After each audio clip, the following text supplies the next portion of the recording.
सबसे पहले उस्मानदार आपको मैं खराज तहसीन पेश करता हूं। कितना शानदार कामयाब जवान का आपने टैलेंट हंट या स्पोर्ट्स ड्राइव का प्रोग्राम किया, आपको खराज तहसीन पेश करता हूं। उसके बाद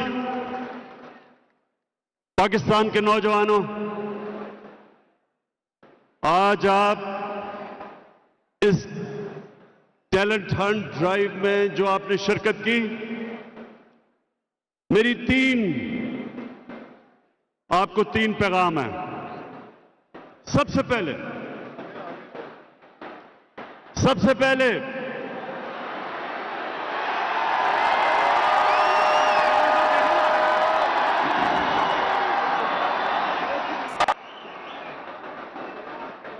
स्पोर्ट्स नौजवानों के लिए क्यों जरूरी है?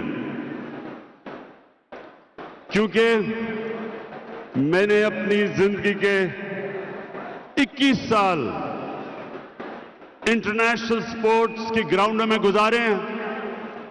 इसलिए मैं अपनी जिंदगी के तजर्बे से आपको जो पहला पैगाम देता हूं वो ये कि जब आप खेलों की ग्राउंडों में मुकाबला करना सीखते हैं तो आपको जीतना भी आता है और हारने को समझना भी आता है। आप हारने से दिल बर्दाश्त नहीं होते, हार से सीखते हैं। अपने आप को गिर के खड़ा होना, ये जो सबसे बड़ी सिर्फ इंसान में है कि जब वो मुश्किल वक्त में आता है तो उसको उसका मुकाबला करना आता है। वो मुश्किल वक्त से घबराता नहीं है।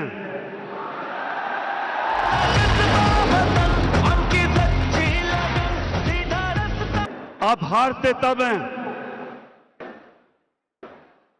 जब आप हारने के बाद दिल बर्दाश्त होके हाथ खड़े कर देते हैं, तब आप हारते हैं। जब तक आप हार से सीखते हैं, आप अपनी गलतियों का जायजा लेते हैं, फिर मेहनत करते हैं और फिर जब आप खड़े होते हैं आप पहले से ज्यादा बेहतर हो जाते हैं। तो ये सबसे बड़ा मेरे नौजवानों आपको सबक है कि स्पोर्ट्स जो आपको बुरे वक्त का मुकाबला करना सिखाती है, ये सबसे बड़ी आपकी जिंदगी की तैयारी करवाती है। जब आप जीतते हैं तो आपके पैर जमीन पर रहते हैं। आपका जीत के ये नहीं होता कि आप आसमानों पे चले जाते हैं। आपको पता होता है कि आज मैं जीता हूं लेकिन आगे मैं हार भी सकता हूं। तो ये जिंदगी का वो सबक है जो कोई और प्रोफेशन ये आपको सबक नहीं सिखाता। उसके अलावा स्पोर्ट्स आपकी सेहत के लिए जरूरी है। सेहत इंसान की सबसे बड़ी नेमत है अल्लाह की, इंसान के लिए। और अल्लाह उस नेमत जब आपको देता है तो आपको ध्यान रखना पड़ता है। आपको स्पोर्ट्स खेलनी पड़ती है, वर्जिश करनी पड़ती है उस नेमत का ध्यान रखने के लिए। और फिर पाकिस्तान वो मुल्क है, 70% पाकिस्तानी 30 साल की उम्र से कम है।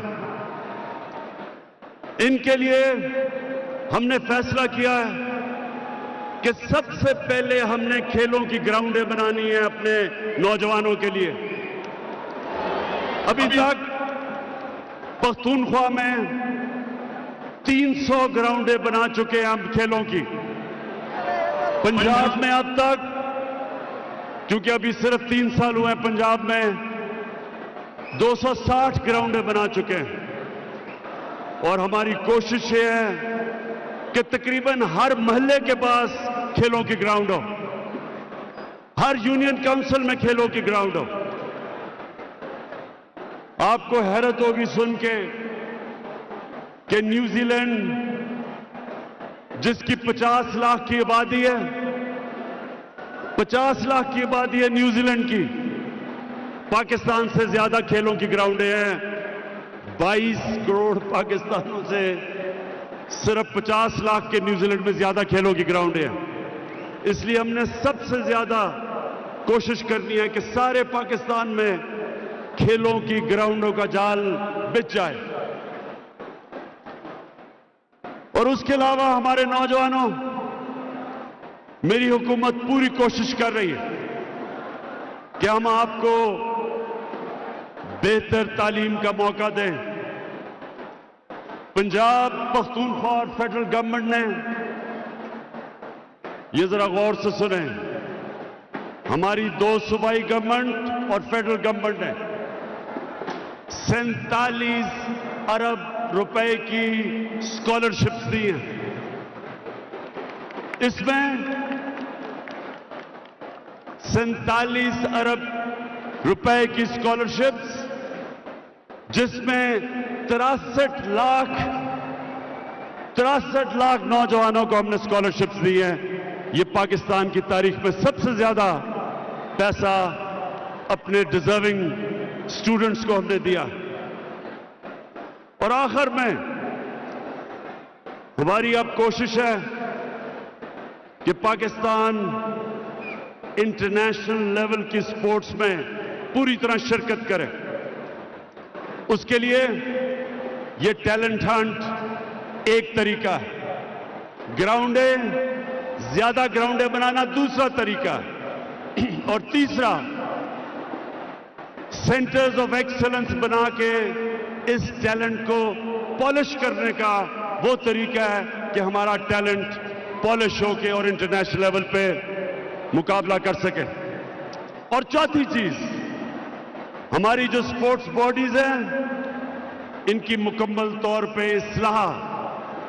इनकी इस्लाहत कर रहे हैं हमने नई स्पोर्ट्स पॉलिसी लेके आए हैं और बिल्कुल जो पुराना एक सिस्टम जिसके अंदर माफिया बैठे हुए थे स्पोर्ट्स बॉडीज में, उसको खत्म करने के लिए इंशाअल्लाह ये हमारी चौथी इस्लाहत है।